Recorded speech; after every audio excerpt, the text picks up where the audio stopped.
welcome. You're listening to According to Jama and Nikki. We are back for part 2 of our lovely mental health first aid conversation that we had last week. We're here with our VIP, very informed person, Isaac Sandidge, and we're talking about mental health first aid and all the ways that we can help each other walk through it, how we can recognize that we might need help in ourselves. What does it look like to be there for someone in a mental health first aid moment, and what's going on in the community to help our community walk through mental health. I love that. That was a great introduction. I'm like, keep talking. So we just discussed briefly, like in our little interim break, about some various resources that we can utilize. And what types of training come out of what Isaac offers. What was that acronym? Now you have to tell me. The Jama for the mental health first aid training? Yep. So one of the things that our training revolves around is what we call the ALGEE action plan, ALGEE. And what that stands for is the A stands for approach, assess for risk of suicide or harm, and assist. The L stands for listen non-judgmentally. The G, give reassurance and information. And then we have 2 E's that we affectionately have named E1 and E2. Okay. I'm like, because I don't think that's how you spell algae, but okay. No, not the pond scam. Yes. It's the acronym. So the first E then is encourage appropriate professional help. And the second E is encourage self-help and other support strategies. And so we really focus around how do we utilize those different steps in a few different scenarios when somebody might be experiencing early signs or symptoms of a mental health or substance use related concern. When things have gotten worse, how do those steps look a little different, or how do they look the same? And then ultimately then when somebody's experiencing a crisis, what's our role? What's our scope? How can we support somebody in that crisis moment? And so that's really what the training revolves around. Those skills. How do we do mental health first aid? How do we support someone in those moments? Okay. And you mentioned that I'm guessing there are multiple steps if someone wants to take an initial class and then like you gets inspired and wants to go further and become a trainer. Yeah. So there's those opportunities through. And that's another point. I love this because I love volunteering. My friends are always like, you can't volunteer for another thing. Like, take a break. You got to get paid for something. Like, I will work for free. No, I love volunteering. And you were voluntold. I was voluntold. So what started as just showing up, being a volunteer, stepping into a role where you're like, I'm going to go. No, they paid me. They paid you. Yeah, yes. yeah. But you were. That's a great incentive. But you didn't have to take on that extra. No. Extra. Did they like say we're going to raise your pay? No, I didn't get a raise. Exactly. So you took on something extra, to take on a full-on responsibility, which we've all done in the workplace. We've taken on extra responsibilities that were just given to us. But we didn't always get that bump in title or pay raise or thing that we kind of hoped for or expected. So it does become kind of a volunteer thing. And then you step into this role and you see like, oh, this aligns with like who I am. And then you go, I think I can go even further. And now look where that extra responsibility came, like where that extra step came. And I love that. I love that, like putting yourself in spaces and where it can grow. That was a critical story arc, right? In my journey there is that mental first aid piece. And it's really ever since being exposed to it, it's really very much defined where I go, what I do. It aligns with my value systems, my beliefs. And so it really dovetails really nicely into just sort of my personality and who I am, as kind of a community advocate, as an instructor, as a trainer. It's given me the opportunity to develop kind of those professional development skills like public speaking. I'm terrified of public speaking. I hate it. I despise it. Would have never known. Right. Would have never known. I do that so for natural. my job. So I've had to overcome that. And now I just take on those roles. I mean, I'm doing a session at the NAMI Pathways of Hope conference coming up in August. I'm doing a keynote speech for amazing the candles. I can't remember now. Christina Foster's nonprofit organization. They're doing a big candlelight vigil in September to honor people that have lost their lives as a result of substances. So I'm giving me a speech there. So like it just sort of like opens up a lot of these doorways and these pathways here. So That's amazing. Yeah. I mean, life goals. I feel like you're living it, and it's you feel purposeful. I do. Right? I do. And I think that's what so many of us search for. We talked about giving opportunities to young people who want to volunteer, finding ways for them to be impactful and feel useful, and that ignites that fire within them, to hopefully continue that throughout their lifetime. I think that's amazing. Really and cool. that's the other thing that leads me to where my hope is to someday encourage people in workforces, like promote the person that's passionate, that's got the drive. Oftentimes we see people squash that, or they have ideas challenged. If someone's asking a lot of questions, it's not that they're trying to catch you and see what you know. It's because their mind is like, oh, I want to know this. I want to eat this. I want to take this. I want to get into this topic and just live it up and see where it takes me. And I find a lot of times in the working environment, in that leadership role, you're not encouraging that. It becomes oh no, that you can't take my job, or I won't share that with you. Gatekeeping experience and knowledge. Like, what are we doing here? Because, you know, I feel like in nonprofit sector, and I don't know if you guys feel the same way, that it's almost the opposite. Yeah, totally the opposite. You mentioned nonprofit. asking permission or asking forgiveness instead of permission to, just like, I think we need this new program. I'm just going to do it. I just want to start a nonprofit and we're going to do it and we're going to figure it out. Yeah. And other people are going to come help me. Chapter of mental health first aid in Illinois and see what happens. Yeah. Like, absolutely. Yeah. Yes. Yeah. We're going to start this new initiative, targeting the younger generations to come participate and be involved. Yeah. And I'd be curious to know who wants to help. Yeah. the person who voluntold you. I would be curious to know if A, they saw something in you and was like, I think he'd be good at that, or B, they didn't want to do it. I mean, I think it's a little bit of the both there. I mean, I've been very fortunate to work for organizations that are really open to, like, someone has a skill set. Like, how do we play to that? How do we capitalize on that? Yeah. Because passion goes a long way. If you're passionate about something, you will wake up every day and love doing it. Right. And show up and show out and encourage others. And it's infectious. Yeah. I mean, in a good way. Playing to somebody's strengths is really, it's best for everybody. And I think that if a lot of more organizations really took a look at that, it's like, if Nikki has these strengths, how are we utilizing them, or how are we not? Because if we can capitalize on those strengths and we can really put her into roles where she uses those best, it's better for all of us. Mm-hmm. Absolutely. Then she's going to want to stay here. Yep. She's going to want to perform and work hard and produce, and we're going to benefit. She's going to feel good about the work that she does. Absolutely. It helps combat and reinforce against some of those mental health challenges. Helps against absolutely burnout. That's what I was thinking. Yeah. Burnout is so big right now. I do presentations on compassion fatigue and burnout, and the helping populations, and the helping EMTs, police officers, fire, EMS, healthcare professionals, behavioral health professionals. And what does it look like to move someone around when they're burnout? Like, people don't always stay burnout, but maybe they've been in that role working with the same, I don't know. I'm thinking you're delivering babies every day, all day, and you're just you become grumpy. Have you ever had the grumpy person and you're just like, oh, why are you still doing this? I mean, obviously we all know, because we need a paycheck. We're in this role. This is where we are. We might be vested. Mm-hmm. We have insurance. Mm-hmm. But there's probably an element of what they're doing that they love, and that's why they keep doing it. But maybe there's other parts. We talk about that with business owners. There are so many things that you have to do. Like payroll. But you don't want to do.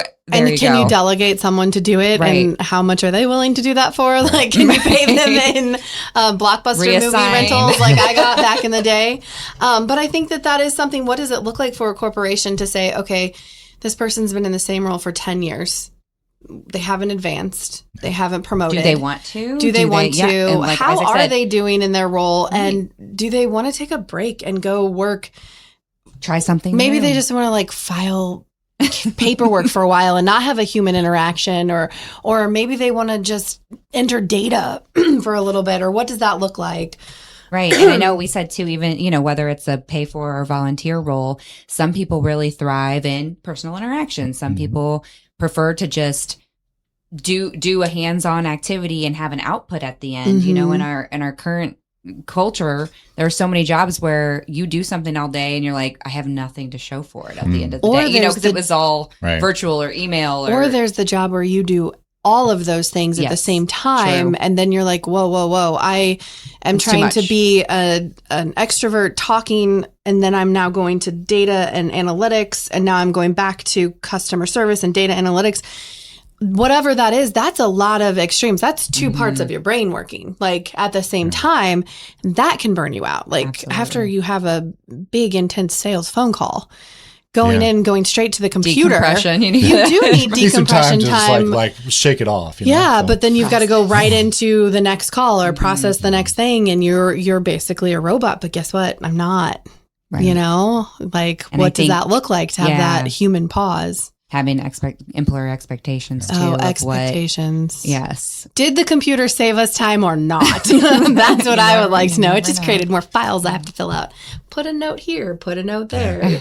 Oh, click this box, click this box. Find the document that you have buried in folders. Oh, Right. yes. And like I Attach just it, organized attach them. it. Where did I put it? Right. Yes. It can be, it can be daunting tasks. And I think all of those things are very real for Yeah. 100% of our population Yeah. to think about. Yeah. Where do they find fulfillment? Yeah. But then having that balance between burnout and and productivity. Yeah, the problem with burnout is it doesn't get better.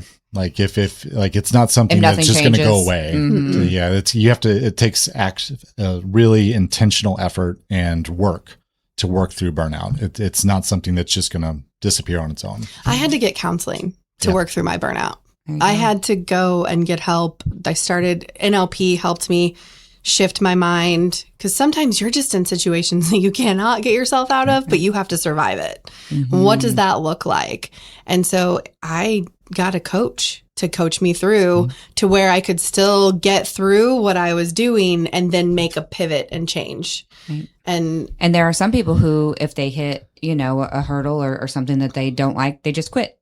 yeah, They're just And that's fair. either mentally, right? We call And it then- what is that whole movement of like the quiet quitting or whatever? Oh, yeah, like quiet you quitting. just And that- slowly, and so that is interesting how Back some out the door. yes, and not giving the same effort every day. That I was not built into me, and so I was still trying to give the 100% when Yes. I would or sit- more. whatever Nikki's that really looks like like 110%er, like sometimes, and then I go drop down really. Do you think that's realistic though? I mean, can any of us really give 100% every no, single it's day? not. Like It's we not. fluctuate. We have waves. We have like waves of productivity, waves of like I'm not at my best. And Right. and that's those and expectations. especially if you're having because some mental Right. blockages that you're like, I can't do this today. learning that. So sometimes we try to live up to other people's expectations, but then sometimes we create expectations that in ourselves that we try to live up to Yeah. that are not realistic. Absolutely. And so wherever those expectations were, that's that belief system, the belief system that I can give 100% of my time all the time and I can do all the things at once and I am a great multitasker. Yeah, that can only go so far. I mean, that was a belief system that I had taken on and learned all through school. Like I held multiple jobs all the time. I never just worked one things. My friends, you guys always joke, what job is Nikki doing the Jill now? of Where's all she going? The trades. Jill of all Yes. trades. So random. I'm your friend on Facebook. I'm always curious what you're up to nowadays. I'm like, where's she at now? Yeah, Where- Oh, start a podcast. Yeah. Shocker. Started a podcast, started a pop-up boutique, NLP, what else? Timeline Neuro-linguistic therapy. programming. Yeah, for those who neurolinguistic programming, aren't in the know. selling Mary Kay, all the fun things. But yeah, eventually you cannot operate to that level. Right. Eventually you go, what am I doing? I am burning the candle at both ends. And And at some sometimes- point, it's going to go out, Yeah. right? and sometimes it does. And then you're stuck because you still need an income. And I think that might be where people find themselves at a place where they go, I'm just going to quit whether, because I had thought about it. I literally thought I'm just done with everything. Just quit it. And all. I don't care if I pay my bills. I don't care what happens. Maybe it'd be better if I didn't have all these things. Like you just like, I don't want the house payment. I don't want electric. Maybe there's something Just to living quit it all. living unhoused. Maybe there is something to that. Maybe there's a secret A out there that freedom. I haven't discovered. But then I had a coach and a team a team of people. It was like a group where we all work through our things through timeline therapy and NLP, and a great coach that gets on the phone with me and walks me through it and asks me those questions that gets my mind thinking and shifts my mind frame. And there would be days where I would sit down and go, I can't do this today. I cannot work. I would cry at my desk, and then I'd go, no, you can, one step at a time, one call at a time, one. And so there would be times where I was slower. I wasn't the fast, let's do it all and take on. And sometimes I would get so much work that I would see it and have that overwhelming sense of, I will not survive this. And it was my work, and that was a lot. And I needed help. I couldn't do it myself. And I'm glad I got help. Yeah, I'm very thankful that you had a resource. You found that you were able to find a resource that worked for you. I mean, that's the ultimate dream, right? Yeah. But that doesn't look the same for everybody. And sometimes like we just don't know where to start. We don't know who to look for. We don't know what resources are available. I even went to a holistic doctor that got me on the right vitamins because I was, off balance, obviously. Who's not going to be off balance when you're burning the candle at both ends? And that's the community element. Like I'm fortunate and I know how blessed I am to have the friends and the community and the family and the people, but not everyone has that. And when you don't have that support system, you're on your own. It's funny you bring that up. I actually use you oftentimes as an example in my mental health first aid classes. Of course. That just made me think of that for some reason. It's off the top of my head. But I remember back in 2020, back when the COVID days at the overnight warming locations, when we were still operating, even though, we weren't supposed to be open, my family got COVID. Like we got COVID from being at the warming center. Like my wife got it, I got it. I don't know if my kids had it, but they probably did. And we were under lockdown. And I remember that you called me up one day or you texted me or something. You said, I'm bringing Taco Bell. What does everybody want? And you dropped it off at our door. Like one night when we were ill. I don't even remember, but I do now, but I just forgot you did. that. And I use that as an example of like one of those algae action steps we use, giving reassurance, practical help, and that kind of stuff, and how that like to this day that stands out to me as that was one of the most wonderful things of community I've ever experienced. Like someone just, you didn't ask, you didn't say anything, you just like, I'm bringing Taco Bell, what do you all want? And you dropped off at our door. And it's like, that was one of the most reassuring things that anybody's ever done for me. And so I use you a lot in my classes. And people are like, oh, that's amazing. I was like, no, it's so easy, but it was like, it stands out to this day. That was years ago. So yeah. Is that making you tear up? I'm like, Isaac, geez. It was a really cool moment. Well, I love you guys. And sometimes those simple actions can have a profound impact. You just don't know, and what you do every day, you're affecting one person or dozens or more. And you don't know how that's going to snowball into your hard day. Amazing, outcomes. Well, and then I think the other thing, we always think we have to do big things. Yeah. And it can just be a hello. Yeah. It can be, let me open the door for you. It could be Taco Bell. Yeah. Or, and I always say too, it is easy to love lovable people. What is it to love someone who's a little more challenging? And so if you can take Taco Bell to your bestie, what does it look like to take Taco Bell to a stranger? Because you don't know them. And I think that's the bridge that sometimes is the hardest to cross because I have had people in my life that I love, but they are very hard to love. And I still try to find ways to show up for them because that's what you do. At least that's what I was raised to do. And just keeping in mind of what does it mean to love hard people.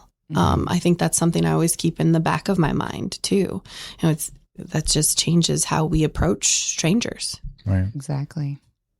And I think there is definitely, I don't know if it's like a cultural shift. I don't know if it's a generational thing, but like I do notice that like my older neighbors, they sit outside. Oh, I love sitting outside. They, you know what I mean? Like they're retired. Okay. They have time, but they just like, they're not on their phone. No. They're not, yes, they were doing yard work. They're taking a break, but they're just like enjoying the world and participating in it and, just being. And then there's like everybody else who literally just, the younger generation, you just drive straight into your garage, shut the door, never see them. Like they're just gone, you know? And it's really interesting to watch, because I'm like, I see the older generation sitting there. I'm like, gosh, they're probably like in just such a like positive mental place. like literally the other day, I just looked up to the sky and I was like, oh my gosh, look at how these sun rays are coming through these clouds. And like, what a gift to like live on this planet and be able to see that. And you think about, you know, maybe your struggles and the things you're going through, and just like, is it that important? You know, like you just feel, what does it like, I'm such a speck in this infinitesimal universe, and I should just enjoy this moment and be right. But I know that when you're struggling with a mental health, there's a cloud over you. You might not see. You have tunnel vision. You're just trying it can be very hard to see the forest through the trees. Yeah. That's where friends and community come in, because they ask you, how are you? Let me help you. Let me be there for you. And I think that's what the Owls does. That's one reason why I was so really, I'm a huge supporter of the overnight warming centers. Always have been, even when I was long time ago at Cherry Street, trying to start something, because even during my early 20s, we had an unhoused population, and that unhoused population has grown. We've always had it. You know, there will always be. I feel like it's everywhere. Yeah. I mean, that's life. This is a systemic 2,000 years ago and beyond. Concern. There's always the poor. There's always someone who needs help. There's the widow. There's the orphaned. There's the criminal. There are people who always need help. And with the overnight warming locations, get in, get connected, get well. That I probably got him out of order. No, that was right. That was right. That was right. I loved the get in and get connected, because I can definitely see degrees of us how. And maybe that's part of my pattern recognition skill set that I have, how we all connect, and how just saying hi to one person changes everybody's world. And that's part of being that speck in that fabric. You are woven into the cosmic universe. And if you're not, you're supposed to be, you hold the walls up.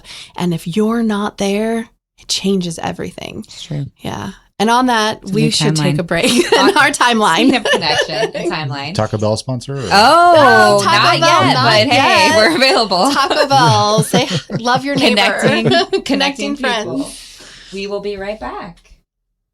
Firearms training shouldn't feel intimidating. At Precision Point Armory in Bethalto, we focus on safety, confidence, and real-world skills. Whether you're new or renewing your concealed carry, you'll get professional instruction without pressure. Learn safe handling, sound decision-making, and proper techniques tailored to your experience level. If you're looking for premium firearms training in the heart of Bethalto, Illinois, call 618-779-9947 or go to precisionpointarmory.net and train with confidence today. Struggling with depression that just won't go away? At Precision TMS, we offer a non-invasive, drug-free treatment designed to target the areas of the brain linked to mood regulation. Using FDA-cleared transcranial magnetic stimulation, gentle magnetic pulses help reactivate underperforming brain circuits without surgery or sedation. Many patients experience real relief, even after other treatments haven't worked. Our experienced team provides personalized care every step of the way. Contact Precision TMS today to see if TMS therapy is right for you. Accidents happen in a heartbeat, but lives change forever. Whether it's a car crash, workplace injury, medical malpractice, or wrongful death, you don't have to face the consequences alone. Keith Short and Associates brings over 33 years of experience and a reputation for fighting fiercely for your rights. For relentless representation that you can trust, call Keith Short and Associates at 618-254-0055 today for a free consultation. What's up? It's Mike Keith. What's up, bro? Back to spotlight other amazing alumni and how they discovered their path at Lewis and Clark. Let's jump into it. This is Tom Wells, an assistant chief of the Godfrey Fire District. He has been a firefighter and an EMT for over 20 years. Tom is currently an instructor in the Lewis and Clark paramedicine program and has 2 degrees from LC, fire science and nursing. I'm Tom Wills, and I'm a trailblazer.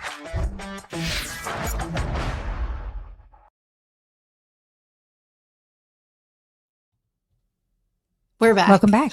Hello to this lovely Saturday. We're here with Isaac Sandidge.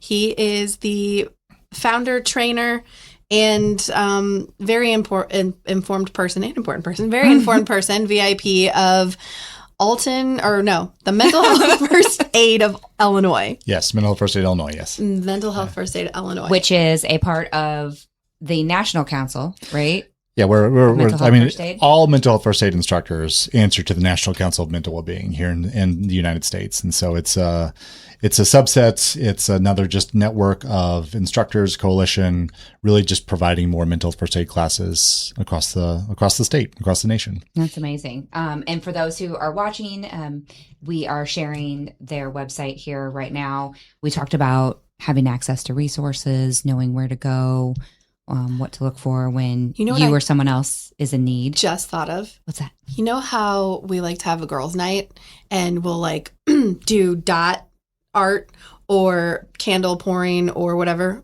A mental health first aid party. That would be awesome. Where everyone comes and gets trained. Oh yeah, that'd be and sweet. we can also make candles, but yeah.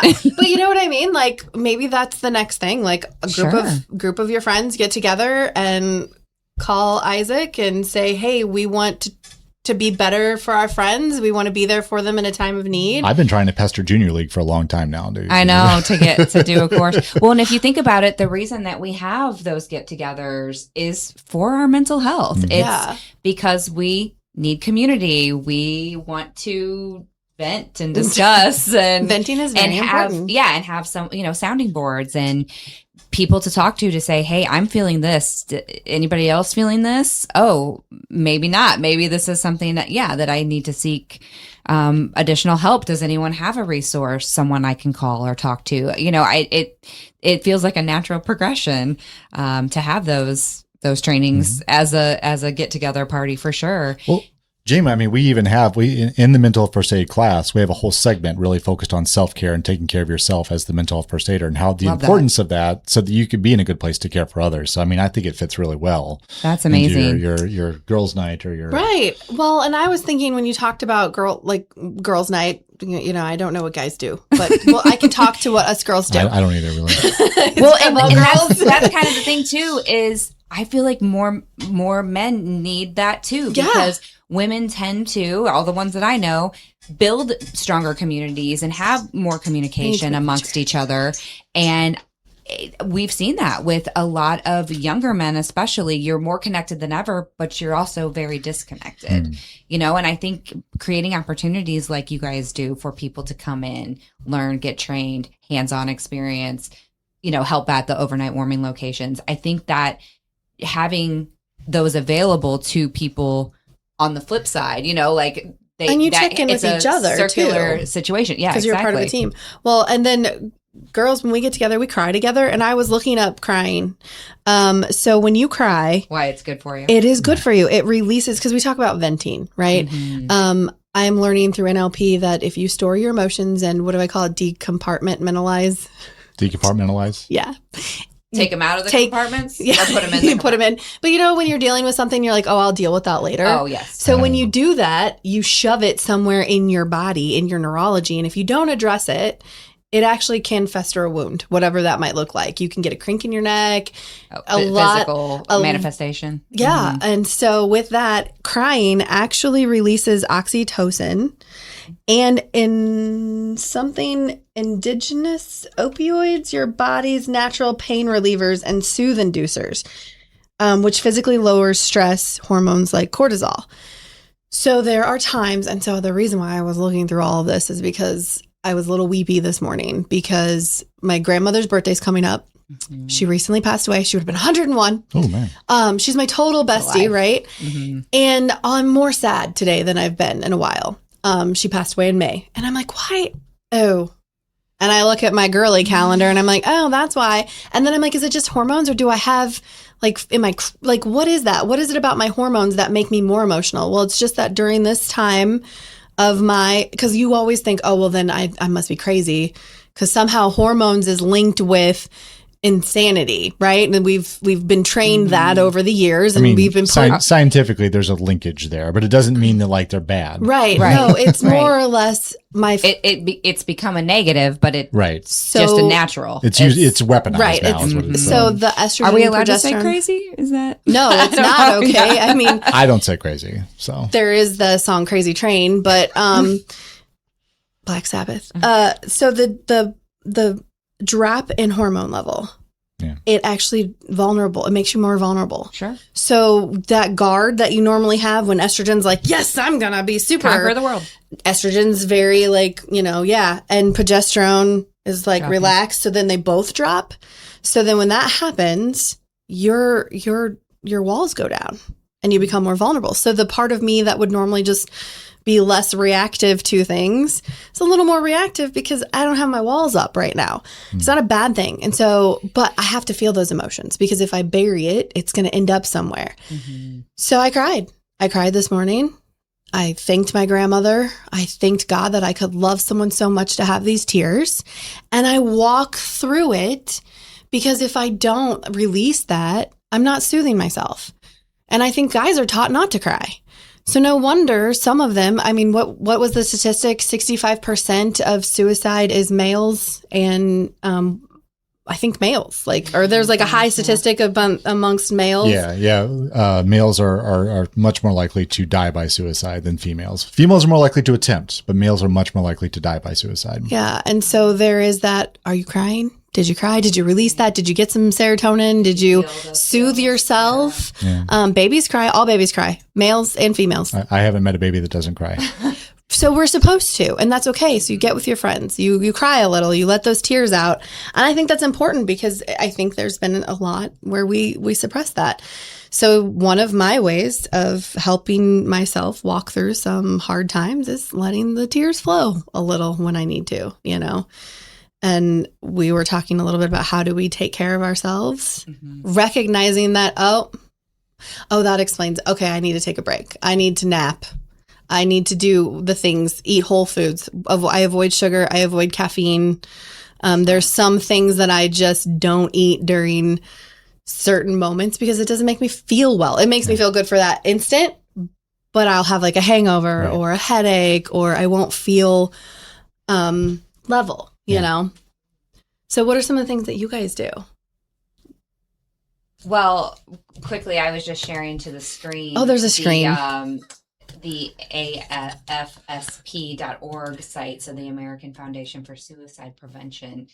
Nikki had given that statistic, and there's so many resources for, if you are experiencing those feelings, if someone close to you is, and if you want to take action on a larger level, like through government action, if you want to volunteer. I did also notice that it is Minority Mental Health Awareness Month. I didn't know that was a separate thing. I thought there was just mental health awareness for everybody. So that's interesting. They're shining a light on, specific need in that community. But I am pretty amazing resource here. So if anyone needs that, it is available. But Nikki was asking how we personally, like I took a bath last night in like salts, and it had like plants in it. Like it was like there were floaties, and I wasn't sure. Flower bath? Yeah, it was a flower. It was like it was like lavender, but it was the plant. And so I put it in the water, and then I was sitting there with like stuff on me. I'm like, this feels like an opposite to a bath, but okay, because I had to rinse off all the plant particles. And I lit a candle, got a beautiful candle from Keepsake. Have you been there?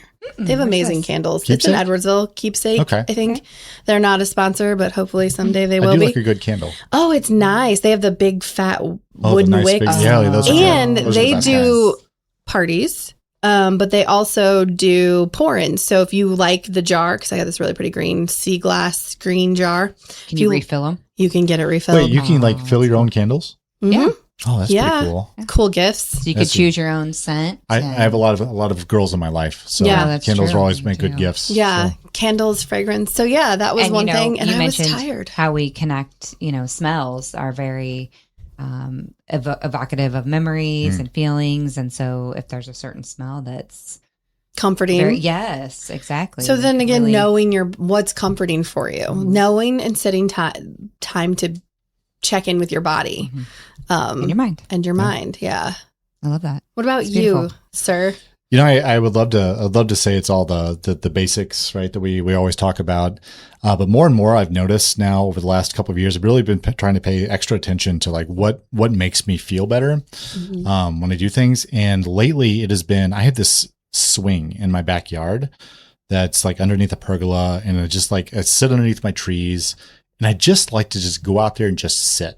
I mean, you were talking about your you're older doing the neighbors. boomer thing. Yeah, but it's out back so nobody can see me, right? So like it's on a the swing. I don't wanna be It's a seen. So he swing. doesn't look like a kid. He's an adult. I might be sitting in a scrolling on my swing. phone. I might just be sitting there listening to the birds. Now, is it like a bench swing? Yeah, it's like a so bench swing. okay, It's like a so- love seat type. Okay, You like yes. sit there and swing. Oh, Like, I love a good it bench just Me makes too. me I feel very grounded. I feel very present when I do that. And like if I'm feeling like really intense emotions, I've noticed like I crave to just go sit out there, Yeah. like in the peace of it. Nature. I A love that. lot of people do talk Yeah. about that The nature power of nature. element. You know, there's quiet retreats where you just go out. You don't take your phone. There's a place in Missouri. It's a quiet retreat, which I would love to go on. I have not been on one. You don't talk. Sounds Yes. glorious. You don't use your phone. You don't talk to anyone, and you just go and sit, and you're in nature or read or whatever that is, but quietly. Just be, yes. What is Yeah. that?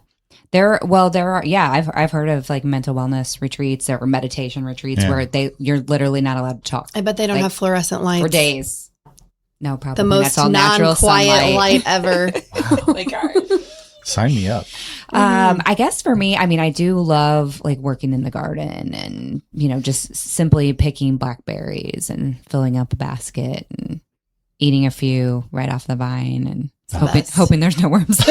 No buggies, no larvae. But again, just that feeling of being, but then you're like, oh my gosh, it's so humid. But sometimes it's good to sweat, kind of like crying and just like let some of that out of your body. It's really I love good to cooking. move I around. find that therapeutic too. Yeah. Like sometimes just chopping a bunch of vegetables and creating a delicious meal. Nikki's like, no, thank you. I will eat your meal, yes, but you I'm probably not going to And be the sometimes best. that's how we show love, right? Yeah. Like, here, Yeah. please eat this delicious thing I created. But also, I know this sounds so like, I don't know, trad, I guess, but like cleaning, like Oh, I if love like something dishes for is me. very, okay. Doing Yeah. the dishes. So yes, like I like love, cleaning the toilet. I love those satisfaction videos Yeah. where they like power wash something. Mhm. But yeah, I think it's a little bit of like we talked about even with volunteering, like that feeling of accomplishment. You feel like you Did something. did something. Your Yes, brain you- needs that. Yes, exactly. But then it's also like, oh, now I live in this clean That makes sense. environment. The dishes are my go-to when I'm angry. Oh, please come doing do the mine. dishes, I do like, not. Like I hate doing dishes, but I feel better after I do the dishes when I'm Exactly. angry. Because Like, you've Same. tackled I don't know it. why. You're like, I just take out my frustrations scrubbing on stuff. I don't know Yes, what it is. Yeah. But and it feels manageable. It does. I think, and then for you're a lot like, of us, oh, that's I important. there's just an at the end to sink. it. I'm Yes. going to give him his space. Right. Well, there's an end for about Yeah. 5 minutes. Yeah. And then there's more. Right, There's well, I more mean, dishes. there's always going to be more dishes. If you live with Yeah. other people, there's always more. There's always more. Same with laundry. I have a sign that says, this house is filled with endless love and laundry. That makes sense. I would Because run it- into the whole, because, living alone, I would do dishes as I used them. Yes. And I didn't always set them down. And so then when I started living in a house with people, I was reminded that we do dishes every day. Because I would fill the dishwasher and then there'd be another dish. And then I would panic like, oh, the dishwasher's just filled the going. dishwasher. And now I have a dish. So that dish has to either go in here or I have to wash it because the dishes are being like, that's where some of the traps, like taking out the trash and then throwing trash in the trash after you just taking it out. Ooh, no. It was just just taking, like, I got to get it Right. all in the one bag. Let it sit for a minute. But then I was gently reminded we do dishes every day. We take the trash out every day. It's okay. And having that person in your life that can see you start spinning circles and you like buffer. Pause. I'm like buffering, like, this Yes. is supposed to, Cannot. it's come here. okay. Like my brain is broken. Like it's just. Well, and it's important to recognize that in yourself, and especially if you have and OCD when you live alone, or other, you don't recognize that in yourself Yes, when you live that's alone. true. You think you're fine and you're just like, This is everything my norm. Right. Yeah, people walk into your house and you're like, "What are you touching that?" And make sure we put it back. It's got to go in the right spot. And then when you live with people again, you're like, "Oh, I guess it doesn't have to go there." I just said it had to go there, but it's okay. It I'm feels okay. better. It feels better when it's there. Yeah. Right. Like- Right. And I think living with children Changes your yes, Yeah, it does. absolutely. Yeah. Because you can have as much order as possible and they will just destroy you. Mhm. Yes. On that note, we're going to take a Take a quick break. Yeah. Reassess and Yes. unbuffer. We're going to be right back. And if you do have junk that needs to leave your house, we have a sponsor for that. So we'll be Yeah. right back.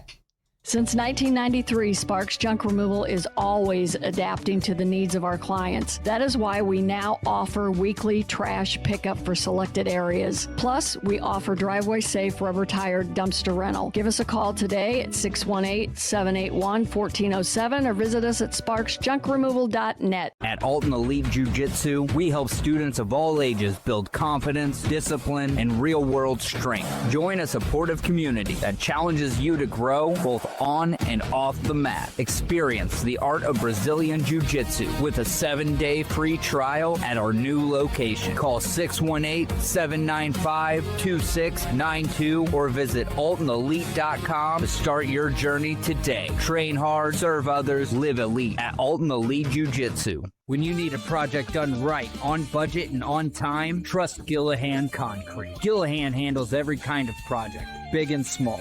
Commercial, industrial, residential, from room additions and garages to patios, driveways, and more. Gillahan brings quality and experience to every job. Family owned with over 30 years of service to our community. Call today at 618-781-3914 or visit GillahanConcrete.com. With over 20 years of experience, Wilson's Tree Service has the expertise to handle all of your tree care needs. Licensed and fully insured, their team of experts are dedicated to providing reliable service. Plus, with a 24-hour emergency service line, Wilson's will always be there for you. Don't risk tackling that timber by yourself. Trust the local professionals at Wilson's Tree Service. Visit treeservicealtonil.org to get started.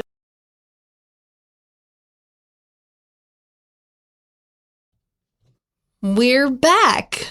On According to Jama. And Nikki. And we have Isaac Sandidge with us for part two. Part two. On discussing mental health. But as we mentioned, we could probably do a 10-part series because there are so many intricacies, elements that are related to mental health, whether it's in the workplace or on an individual basis. There's so much that we can discuss. Isaac had mentioned NAMI a little bit earlier, and that is the National Alliance on Mental Illness. So we wanted to share their website for those who are watching. And if you're not, you can visit nami.org. So really, they are like the policy influencers, right? I mean, they're a group of advocates. They do different trainings. They do resource connection. What I love about NAMI is that everybody with NAMI, associated with NAMI, is somebody with lived experience. They have their own experiences or a loved one with experiences with mental health or substance use challenges, and so they intimately get it, like some of the challenges and the problems and the hope that comes along with that as well. So they're a fantastic organization. I volunteer with them and I do trainings for them as well. Some of their signature training programs, I do those, but our NAMI Southwestern Illinois, located in Wood River, is a fantastic resource. So it's in Wood River. It's with RiverBend Family Ministries. They're housed in that same building. Right. I know. I remembered that they had multiple organizations that were literally under their roof. So yeah, Jason Farley, the executive director there, is a good friend of mine, and so I work with him very closely on a lot of different programming and things as well. So that's amazing. Just checking out their website here. So again, they have options for if you're looking for support, if you want to support them, how you can help advocate for change. One thing that I had noted was that Medicare has a 190-day limit on mental wellness. So in the break we were discussing, who decides that you're only allowed to be unwell for that limited period of time, and it's a lifetime limit. So if you have a recurring, something that, maybe you're not properly medicated or you aren't receiving the correct help, and then they can just say, well, sorry, you're no longer covered. We're not going to assist you any longer. That is really scary. It's outrageous, really, if you think about it. I mean, would we put a 190-day limit on any other illness or any other challenge that someone's experiencing. You can only have cancer for 190 days. You can only have dementia for 190 days, diabetes for 190 days. The list goes on and on and on. And it's ridiculous, the discrepancies and the inequities and the imbalances that we have in our systems that don't support people getting better.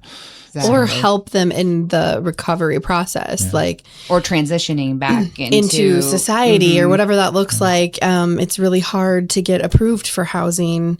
There's sometimes if you're getting out of a facility, there's a 24-hour window where all the paperwork has to be filed, but nothing can be filed pre to that day. And then you're just out. Well, where do you go? And even just my own self trying to find an apartment, every application you fill out, there's a $35 fee. You don't even get to see the facility.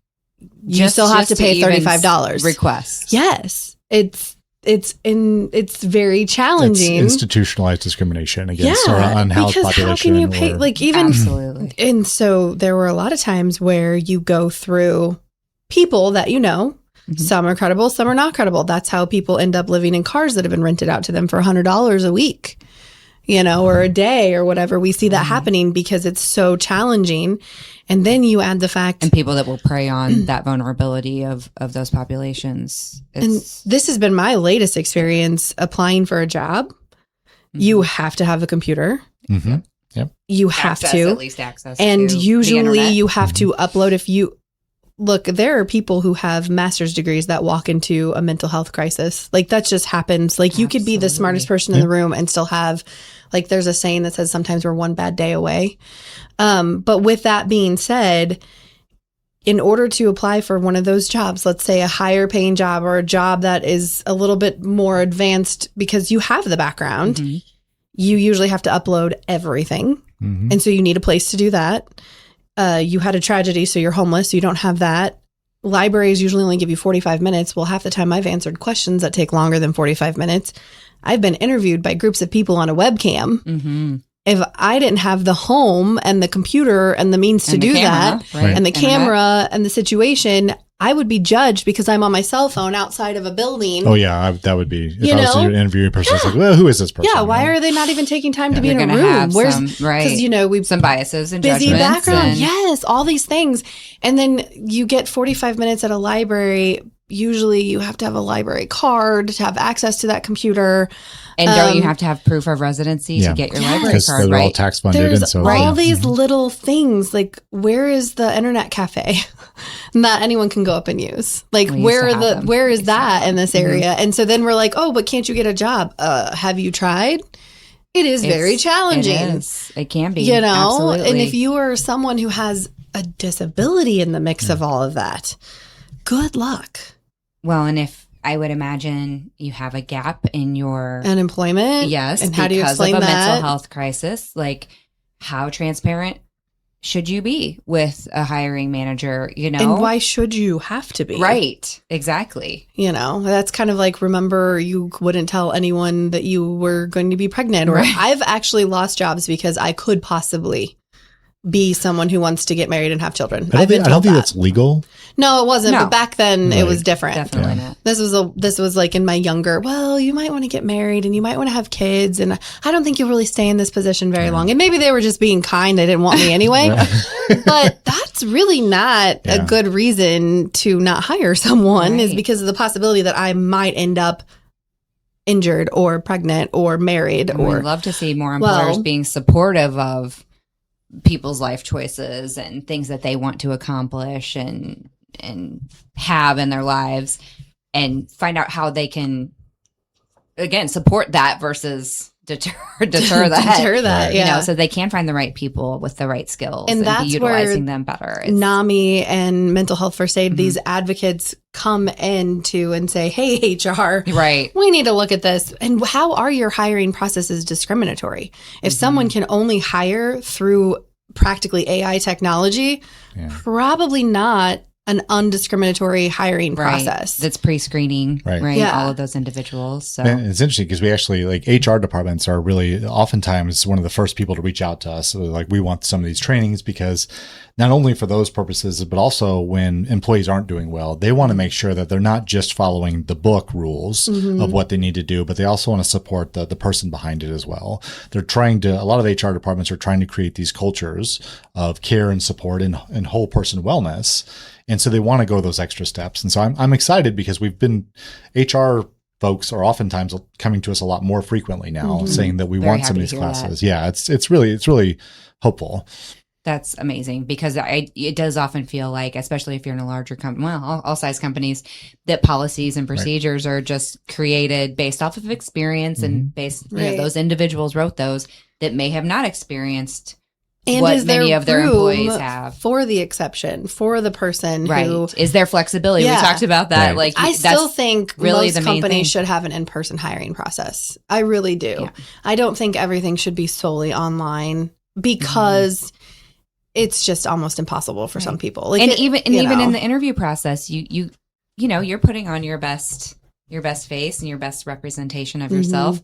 That's probably your best day, you know. Right. You would hope, you're going to have some rough days in there, and just knowing that companies are there to support you through all of it, through all of life's ups and downs and changes. Like, I feel like that's going to be so much more crucial as we move into more AI technologies and new generations all intermingling and people working through their people are working until they're death, essentially. I mean, now, my grandma retired at 94. There you go. Yes, 94. and she took a second career at 76. Oh my gosh. She started massage therapy. Yes. Yeah. I mean, so we're living longer. Exactly. And we want to live well, you know, both physically and mentally. It's good to work. It's good to move around. It's good to have some self abilities. Like, I think somewhere, I don't know if it's Japan or something, but they like sweep the steps, or like their elderly population still has job roles. Okinawa is what considered a blue zone in the world, where they have a large population of people over the age of 100. So there's about 4 or 5 of them in the world, and Okinawa, Japan's one. Sweet potatoes, movement, gardening, those kind of things. Things that just they get money for doing it. The government supports them, and they're connected and to the community. They keep the community clean, and there's someone out there to talk to. I know I don't know if it's Sweden or Denmark, somewhere they're letting college kids live in like nursing environments, and part of their room and board, they just spend time with the residents, talk with them, play chess with them. That is wild, because I always feel like retirement communities are like a college dorm without the classes. Exactly. They really kind of are. And so they're letting the students get a housing and food, and part of their payment back is spending time with the residents, talking with them, and think of how involved they could be, doing events within the communities. Oh, we got to talk to longevity about this. Right. I love it. That's such a cool concept. I'd do it because it's fulfilling two needs. Fulfilling two needs. And can you imagine? Those seniors be like, I feel like a kid again with these, and they would probably youngsters love to hear your thesis. Because I mean, if you think about it, let me read this to you. Right. Can I share my monologue with you? Yeah, I'd love to. Because most of our aging population created the study you're studying. Like, that's the knowledge right there. Right. Can you imagine talking physics with someone who was an engineer who's just in a nursing home now because, that's the way of life, or he's in a retirement community, but he's studied physics all of his life, and that's your roommate? Hello. Well, and Isaac, that leads me to think about, mental health and first aid training for our geriatric population, because I would imagine that's a little bit different, right? Yeah. Because well, let me tell you about that, Jana. Yes, so, as a matter of fact, we actually have an entire mental health first aid course specifically focused on older adults and their family members. So we have what we call community-specific courses that are designed and focused around specific populations. Oh, cool. Older adults, higher education, corrections professionals, law enforcement, fire and EMS, veterans and family members, rural communities. And so they take the older adult population has some unique concerns and some unique challenges. And so they talk a little bit about like, how do we focus it around those? Oh yeah. I saw even, you had mentioned this too, I think, like tribal communities. Yeah, tribal communities too. Yep. I forgot about that one. Spanish speaking communities. That's amazing. Yeah. I had talked to a retired firefighter, if you're listening, about mental health training and how much trauma, that they experience, but also that they are helping people through. Mm-hmm. And he said, I asked do they have support? And he said, yes, but we needed it a lot sooner. Yeah. A lot sooner. Yes. Yeah. But they are recognizing the importance for, the patients, I guess we'll call them, as well as their employees. Yeah. I mean, the even providing that support to each other in that community, like feeling again, more confident, more capable to like, how do I support my buddy here, my coworker, my colleague, my brother, here when we're walking into these types of situations or afterwards. Right. That's amazing. Yeah. That's so many exciting things that you guys are offering. It just makes me hopeful. Yeah, me too. Well, and I think we're moving the needle a little bit at a time. Moving the needle, that's so important. And then looking at our community, because we're here, we want a healthy community. We all live in this community. So how do we support each other through the daily life? What does that look like? Yeah. I mean, this is our home. How do we make it feel like a home? How do we create that home environment? We all part of this community, and why not look out for each other as opposed to constantly battling for resources and fighting with each other, but bickering about all the little things. So battling for resources. We're almost done with this episode, but we wanted to ask you advice. Like, what would you say to someone who, we know if they're interested in learning more, obviously they can come to you, they can email or call to sign up for a course, but are there like frequently asked questions? No, there are a lot of frequently asked questions. First of all, I have to go ahead and you know what I'm going to say here. As a mental health first aider, we don't give advice. Like that's not our job. Like it's a big part of our class. Like we're not there to give advice, but for frequently asked questions, how do you want to get a class? How do we start this conversation? A lot of times people are like, well, what's the time? What does it take? How long is the course? Is it like certification? How long is it good for? What's it cost? Those kind of pieces are all very usually free questions that people ask. So it's a course that's designed, it's a certification. So the certification is good for 3 years. And people can recertify at any point in that 3-year period. Oftentimes they do. The class itself the costs vary, and that really depends on like how it's being taught, where it's being taught, who's teaching it, those kind of pieces. I have some fees that I charge for my class, but I oftentimes will tell groups even like, I want to work within your budget because I don't want cost to be what keeps your people from the information. There are some fixed costs that I don't have any power over, but like when it comes to like my time and me teaching it, I have complete control over that. And so we work with groups like, what's your budget? We'll figure out a way to make this work. And I think for a while there, 2021, 2020, Madison County was even helping cover some of those costs. Yeah, Madison County Mental Health Board just actually sponsored a course that we put on at the end of June as well. They paid for it. It was completely free for folks. They paid for everything. No, there was no cost associated with it whatsoever. RiverBend Family Ministries donated the space that we could use there. I think I was at SSP for my second, because I've done 2 rounds of training with you, I think. Yeah. So there's lots of different partnership avenues that we can explore as well. So my advice, my encouragement, I guess what I should say, is that if folks they have any questions about it, reach out. We'll just have a conversation. We'll have a phone call. We'll hop on Zoom. We'll meet for coffee if you want to talk about it and just kind of work through it. Like if you have questions, that to keep you from like taking that next step. I'm not a mean guy. You guys have heard him talk whole time. He's extremely friendly and approachable. Yeah. And then also I know some college students, maybe one is listening, who is going through psych programs, but need information for their thesis or reports or I will direct them to you too. Yeah. So if you're out there and you're studying psychology, or if you're a teacher in education and you need that